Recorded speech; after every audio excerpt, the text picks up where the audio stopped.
अर्धक्षण घडता संताचे संगती, तेने होय शांती महत्पापा. थोडा बेस द्या आणि आवाज द्या. संत संग दे, संत संग दे, अनेक प्रवाही घालू नको. संसार मजन करणे सर्वथा, परमार्थ पुरता हाती दे. संत संग दे, संत संग दे, अनेक प्रवाही घालू नको.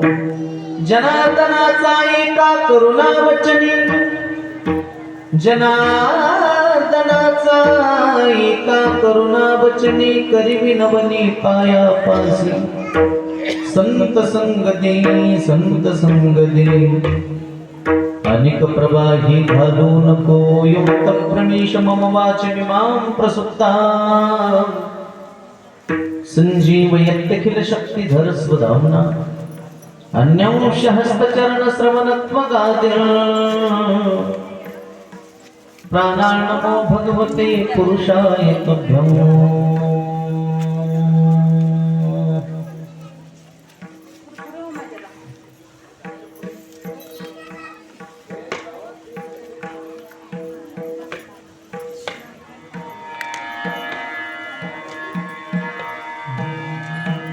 पांडुरंगा करो प्रथम नमन, पांडुरंगा करो प्रथम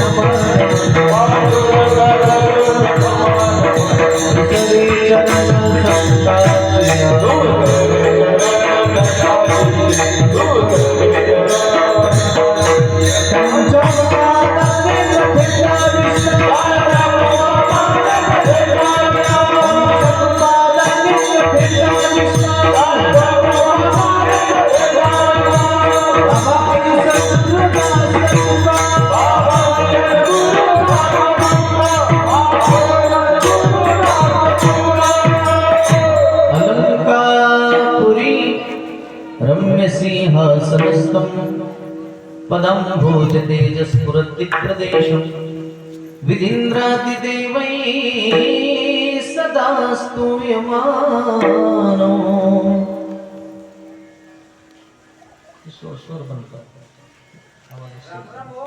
समाधिस्थमूर्तिं भजे ज्ञानदेवं. नमो सद्गुरु तुकया ज्ञानदीपा. नमो सद्गुरु सच्चिदानंद रूपा. नमो सद्गुरु भक्त कल्याण मूर्ती. नमो सद्गुरु भास्करा पूर्ण कीर्ती. आता अभिनव वाग्विलासिनी, जे चातुर्यार्थ कला कामिनी. ती शारदा विश्वमोहिनी, नमिली मिया मनोजवं. मारुततुल्यवेगं जितेन्द्रियं बुद्धिमतां वरिष्ठं. वातात्मजं वानरयूथमुख्यं श्रीरामदूतं शरणं प्रपद्ये. महिं न पारन्ते परमविदुषो यज्ञशत्रुषि. स्तुतिर्ब्रह्मादीनामपि तदवसन्नास्त्वयि गिरा अथा वाच सर्वस्वमतिपरिणामावधि गृणन् ममापेशस्तोत्रे हरनिरपवादपरिकरः रामरायाच्या सेवका शरण आलो देवा शरण आलो देवा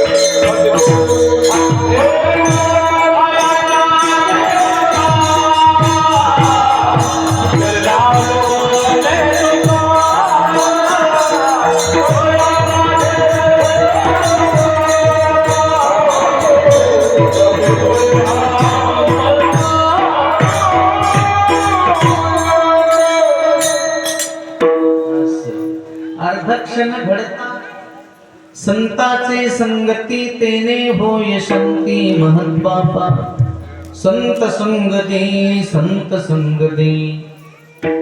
अनेक प्रवाही घालू नको प्राप्त प्रसंगी प्राप्त चिंतन रूपी सेवेकरता निवडलेला अभंग शांती ब्रह्म पैठण निवासी श्री संत एकनाथ महाराजांचा हा 4 चरणाचा देवाकडे संतांच्या संगतीची मागणी मागणारा अभंग विठाला विठाला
अभंगावर बोलण्यापूर्वी थोडासा परिहार. सालबादप्रमाणे दरवर्षीप्रमाणे याही वर्षी चालत असलेला अखंड हरिनाम सप्ताह तथा ग्रंथराज ज्ञानेश्वरी पारायण सोहळा समस्त ग्रामस्थ मंडळी, चंदनहळ्ळी, तालुका हुमनाबाद, जिल्हा बिदर यांच्या वतीने माझ्याकडे आलेली ही सेवा पारायण व्यासपीठ नेतृत्व श्री हरिभक्ती पारायण महादेव महाराज चंदनहळ्ळीकर त्याचबरोबर श्री हरिभक्ती परायण सुरेश महाराज मदकट्टी व त्याचबरोबर कार्यक्रमाच्या अनुषंगाने जमलेली सर्व उपस्थित गुणीजन मंडळी, आदरणीय महाराज मंडळी, श्रोते मंडळी, माता भगिनी, उत्कृष्ट भजन सम्राट गायनाचार्य मला ज्यांनी फोनवरून संपर्क केला आणि तुमच्या इथं येण्याचा सुयोग ज्यांच्यामुळे प्राप्त झाला, आमचे जीवलक मित्र, महाराष्ट्रातील सुप्रसिद्ध भजन सम्राट ज्ञानेश्वर महाराज भाटापूरकर आमचे माऊली, त्याचबरोबर गायनाचार्य गोविंद महाराज वर्गे असतील, मृदंगाचार्य तुकाराम महाराज निवळीकर असतील, सहकार्य करणारी सर्व विनेकरी, सोपदार, भालदार, सोपदार, सर्वांचं वैयक्तिक नाव घेण्यापेक्षा मस्तक हे पायावरी या वारकरी संतांच्या प्रतिवर्षी पंढरपुरा जाती महाद्वारा हरिभेटी कीर्तनाचे सौजन्य चिरंजीव संतोष देवीदास बिरादार शिवाजीनगर. सर्वांना धन्यवाद. विठाला विठाला.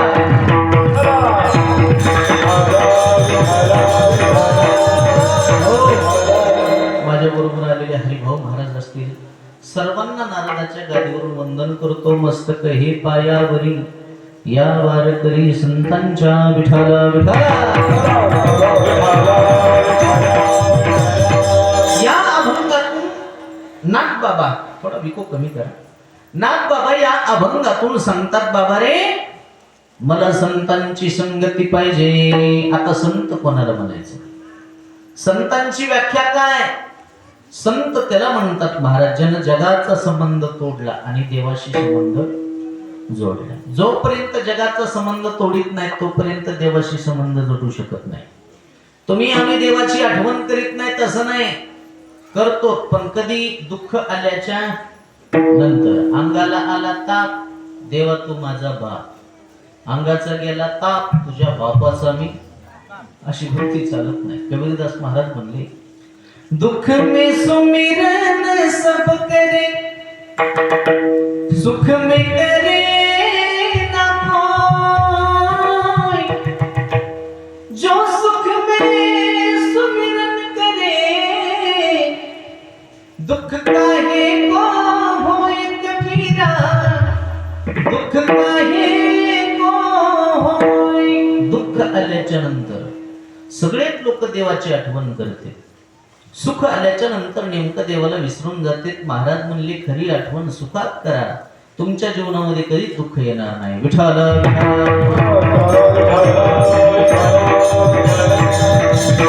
दुःख आल्याच्या नंतर देवाला कधी सांगू नका, देवा आमचं दुःख मोठं आहे. नाही नाही, दुःखाला सांगा आमचा देव लय मोठा आहे. ये मत कहो खुदा से मेरी मुश्किलें बड़ी है,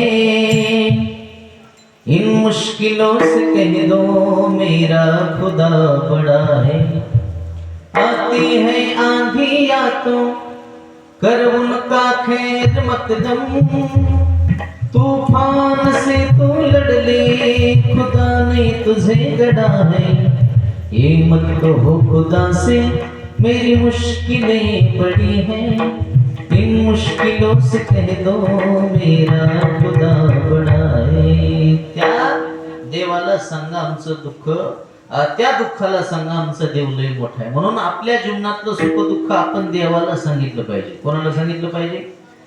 ओ सुख दुःख देवाला सांगा.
सुख दुःख देव निवारीला भोग. आपल्या जीवनात येणार सुख असो का दुःख असो आपण देवाला सांगितलं पाहिजे. कोणाला सांगितलं पाहिजे? देवाला. माणसं नेमकं उलट करते. माणसं दुःख सांगत नाहीत असं नाही, सांगतात, पण माणसाला का देवाला? माणसाला सांगून काय उपयोग आहे? माणसाला दुःख नका सांगत जात जाऊ, बऱ्याच माणसाला बरं वाटत असतं. याला तसंच पाहिजे म्हणजे. बरं, ज्या माणसाजवळ तुम्ही दुःख व्यक्त करतात त्या माणसामध्ये ताकद आहे का तुम्हाला दुःखातून बाहेर काढण्याची? नाही. ताकद कोणाजवळ आहे? देवाजवळ. मग आपलं दुःख देवाला सांगावं का माणसाला? बरं, जाऊ द्या. ज्या माणसाजवळ तुम्ही दुःख व्यक्त करतात तो माणूस सुखी आहे का? जो देखे सो दुखिया बाबा, सुखिया कोई नहीं रे. कोण सुखी? आता हे माणसं कीर्तनाला आलेच म्हणून सुखी दिसायले. हे जर बाहेर गेले आणि यांची जर मुलाखत घेतली ना, तुम्हाला वाटतं की हे सुख सांगतील म्हणून? मी रोज गाडीमध्ये 4-5 जणांची मुलाखत घेतो, मला आणखी सुख सांगणारा माणूसच भेटला नाही. ते एकच सांगते, महाराज काय सांगावं, आम्ही कसे कसे दिवस काढले.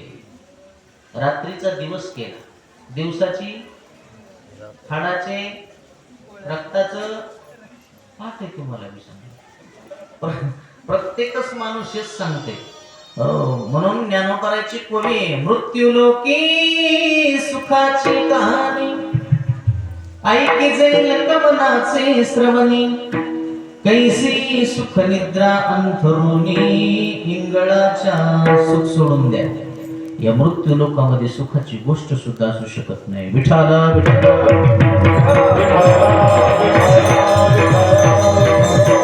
मुळात माणूस दुःखी आहे. मुळात माणूस कसा आहे? दुःखी आहे. मग दुःखी माणसाजवळ आपलं दुःख व्यक्त करावं का? एक वाक्य सांगतो तुम्हाला. रडायचं असेल तर संतापाशी जाऊन रडा, रडायचं असेल तर देवापाशी जाऊन रडा. माणसापाशी कधीच रडत बसायचं नाही, कारण लोक रडून ऐकते हसून. हर किसी के सामने अपने आंसू गिराया मत करो, अपने दिल का हाल हर किसी को बताया मत करो. मुट्ठी में नमक लेकर चलते हैं ये लोग, हर किसी को अपना जख्म दिखाया मत करो. लोक हळद घेऊन नाही, लोक मीठ घेऊन बसले तुमच्या जखमीवर चढवण्यासाठी. कोणाजवळ तुम्ही रडत असता? पण तुम्हाला नाद लागलाय माणसाजवळ रडत बसायचा. रडायचं नाही माणसापाशी. विठाला विठाला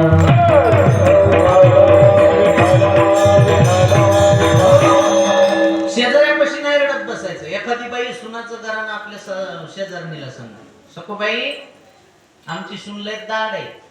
आणि तू काय सखूबाईला सांगते? नाही, परत दिवशी सखूबाईला सुनानं झपकी. सांगायचं तर देवाला सांग. विठाला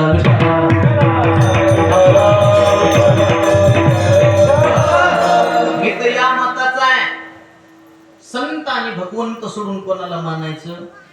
आपले हात सुद्धा कोणाला दाखवायचे नाही. सध्याच्या काळात लय भोंदू बाबा भरपूर निघालेले, तशाच्या बळी पडायचं. लोक लय वेडे महाराज. एखाद्या बाईच्या पोराची शैरीत जमत नसेल ते आता बाया हेड्यावानीच करायला लागल्या. ह्या बाईदाकडे जाय त्याचा गांडा, दुसऱ्याकडे जाय त्याची डोरी. आमच्यातल्या का वैद्याकडे बाई आली, म्हणली महाराज बघावं काहीतरी. तिनं सांगितलं बाई तुम्ही उद्या या.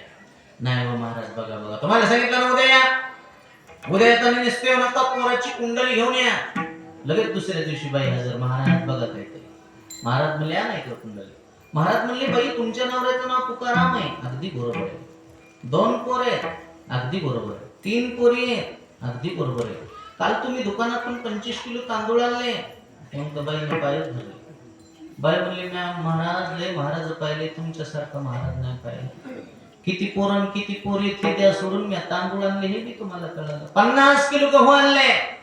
म्हणली महाराज तुम्हाला कसं कळायला लागले? ते म्हणला बाई तुला कुंडली घेऊन यायला सांगितली, तू राशन कार्डाची झेरॉक्स घेऊन आलीस.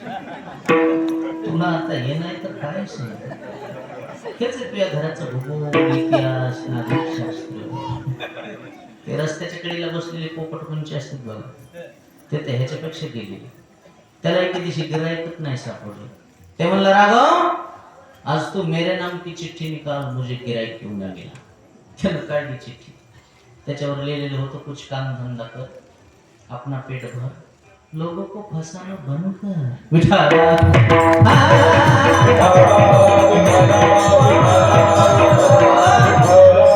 खरं सांगू का, तुम्हाला सुखी व्हायचंय का, थोडा करण्याचा आवाज कमी करा आणि बॉक्सचा आवाज वाढवा. हे लय खंटायला लागले, त्यातले त्यात हे पत्र आहे.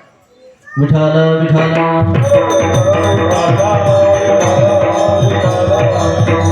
सुखी व्हायचे का तुम्हाला, सुखी होण्याचं वर्ण सांगतो. दुसऱ्याच्या सुखामध्ये सुख माना आणि दुसऱ्याच्या दुःखामध्ये दुःख माना. पण सध्याच्या काळातला जर सर्वे केला ना, जेवढी माणसं स्वतःच्या दुःखानं दुःखी नाहीत तेवढी माणसं दुसऱ्याच्या सुखानं दुःखी. बऱ्याच लोकांना आपल्याला राहायला घर नाही याचं दुःख नाही, दुसऱ्यानं चांगलं घर कसं बांधलं याचं दुःख आहे. आपला मुलगा दारुड्या आहे, आपला मुलगा पेनार आहे याचं दुःख नाही, दुसऱ्याचं पोरग चांगलं कसं निघालं याचं दुःख आहे. जोपर्यंत तुम्हाला दुसऱ्याचं चांगलं दिसत नाही तोपर्यंत तुमचं चांगलं कवाच होत नाही. भला किसी का कर न सके तो हो बुरा किसी का मत करना. पुष्प नहीं बन सकते तो तुम कांटे बन कर मत रहना. कांटे बन कर मत रहना. कांटे बन कर मत रहना. चांगलं होत असेल तर करा, आयुष्यामध्ये वाईट कोणाचं करू नका. आणि ज्या दिवशी तुम्ही दुसऱ्याचं वाटोळं करायला जाता त्या दिवशी स्वतःचं वाईट झालं म्हणून समजायचं. आमचे गुरुजी दृष्टांत सांगायचे, दुसऱ्याचं वाटोळं करायला गेल्यावर आपलं वाईट होत असते. हिवाळ्याचे दिवस ते म्हणले, एक बाई अशी एसटीतून खाली उतरली. नवरा म्हणला, कुठं गेलतीस ग? ती म्हणली, माहित नाही का तुम्हाला, किती दिवस झाले म्हणली आपल्या लग्नाला, मुलबाळ होत नाही, संतती होत नाही. ते म्हणला, ते मला माहिती, तू कुठं गेलतीस एवढं सांग. ती मी गेलते का वैद्याकडे, मानतिकाकडे. काय म्हणला तो वैद? तो वैद म्हणला, बाई तुम्हाला 100% मुलगा होईल, पण त्याच्यासाठी तुमची सासू मरणं अत्यंत गरजेचं आहे. सासू मेली की मुलगा होते, काय करायचं तुम्ही ठरवा. ते म्हणलं, वेळीस का मुलगा पाहिजे, आज न उद्या म्हातारी मरणारे. म्हणला, जाय घरला काहीतरी निर्णय घेतो. हे दुसऱ्या दिवशी बायकोला न सांगताच सासरवाडीला गेला आणि त्याची सासू घरी घेऊन आला. ती म्हणली, माझी आई कशाला आणली? ते म्हणला, वेळी आहेस का तू, उद्याच्याला माझी आई मारून टाकायची, मग तुला मुलगा होणार आहे, मग तुझं बाळणपण करायला, लेकराची सोय करायला कोणी ना कोणतरी बाई माणूस पाहिजे ना, म्हणून तर तुझ्या आईला घेऊन आलो. ती म्हणली, बाई बाई बाई काहीच नवरा आहे म्हणली माझा. माझा नवरा म्हणजे महादेवाच्या पुढचाच आहे. नाही ध्यानात का? महादेवाच्या पुढी नंदी बैल असते, ध्यानात खूप झाला. काय नवरा आहे म्हणजे. 2-3 दिवस झाले, दोन्ही म्हातारे आपलं पांघरून घेऊन झोपायच्या कुरकुर. हे एके दिवशी म्हणले, घ्या की काहीतरी पटकन निर्णय येते. मला आता थांब जरासं, सप्ताह सुरू झाला, लोक काय म्हणतील आपल्याला. हे दुपारच्या पर्यंत आई कशी गेला नाही, म्हणला, आई रात्री तू कुठं झोपतीस ना? ती म्हणली, अरे बाबा मी अलीकडून झोपते, तुझी सासूबाई पलीकडून झोपते. ते म्हणलं, आजच्या दिवशी एक काम कर, तिला अलीकडून झोपून तू पलीकडून झोप. का रे बा, आजच्या दिवस आहे मला. दोन्ही म्हातारे जागा बदलून झोपले. तिच्या जागी ती झोपली, तिच्या जागी ही झोपली. आणि आता रात्रीचे बरोबर किती वाजले? तुमच्या इकडे असे कार्यक्रम हे काय मला करते? 12 वाजले. बरोबर त्यांना असा मोठा दगड घेतला, चल म्हणला. त्याच्या आईच्या जागी तिची आई झोपली होती. हे लटकच म्हणला, एकदा चेहरा बुडून बघ म्हणला, पुन्हा म्हातारी बघायला भेटायची नाही. ती म्हणली, थोबाड बघायची इच्छा नाही, टाका दोंडा. दोंडा टाकला, म्हातारी मेली, पोत्यात भरली. गावाच्या कडीला नदी होती, नदीत नेऊन टाकली. चालली म्हातारी वाहत. तिला इतका आनंद झाला, इतकी खुश झाली, ती तर खुश झालीच, पण हे बी खुश झाला. ती म्हणली, याची आई मेली म्हणून मला आनंद झाला, याला कशाचा आनंद झाला असं? लगीन लोकाचं नाचते वेळा डोक्याचं म्हणलं, जाऊ द्या म्हणली, नवरा भोसे आले का. रात्रभर तिला झोप येणं एवढा आनंद झाला. पहाटे 3 वाजताच उठली. उठल्याबरोबर तिनं अशी रवी लावली. रवी लावता गाणं म्हणू लागली, घुसळण लावते रवी, सासूबाई गेल्या पाण्यात. हे मनातली मनात म्हणला, थांब जरासं दिवस निघू दे, खरं कळालं नाही तू आधी पिलव झालं तर मला विचार. पण हिच सुरूच, घुसळण लावते रवी, सासूबाई गेल्या पाण्यात. हे बी पहाटे लवकरच गायची धार काढायला उठलं. गाई खाली बसलो, पाण्याची थाप काशीवर मारली, येणं बी गाणं सुरू केलं. दुदम दुदम दुधतो गाय, पाण्यात गेली तुही माय, घरात झोपली पट्याची माय, विश्वास नसेल तर जाऊन पाय. याला प्रमाण नाही.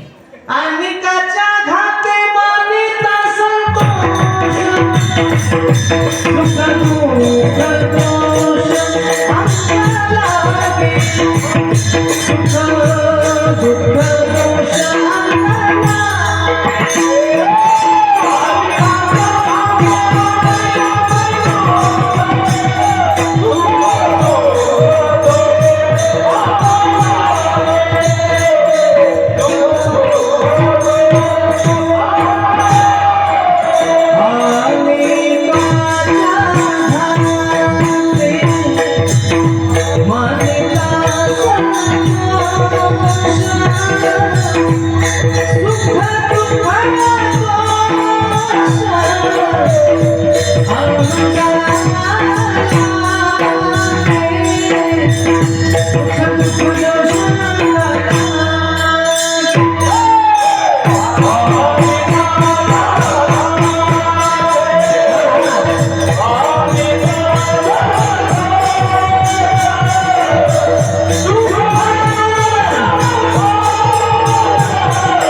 सुख दुःख दोष अंगाला गे. दुसऱ्याच वाटोळ करायला गेले आपलं वाईट होत असते.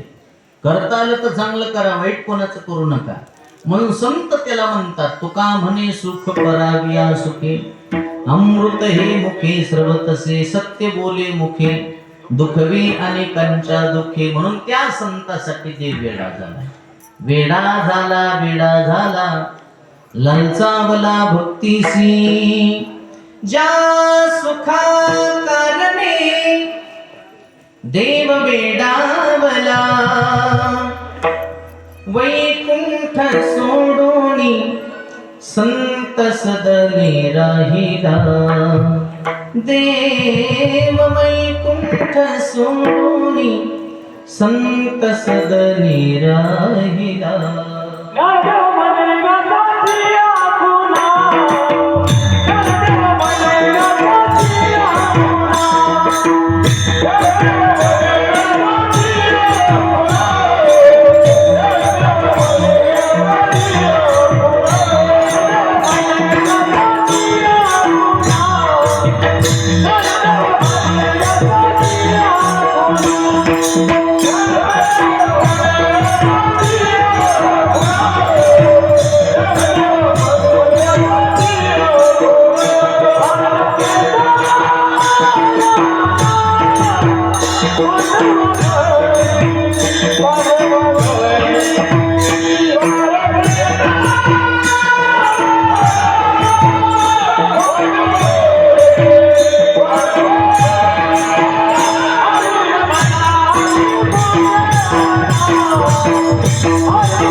Oh,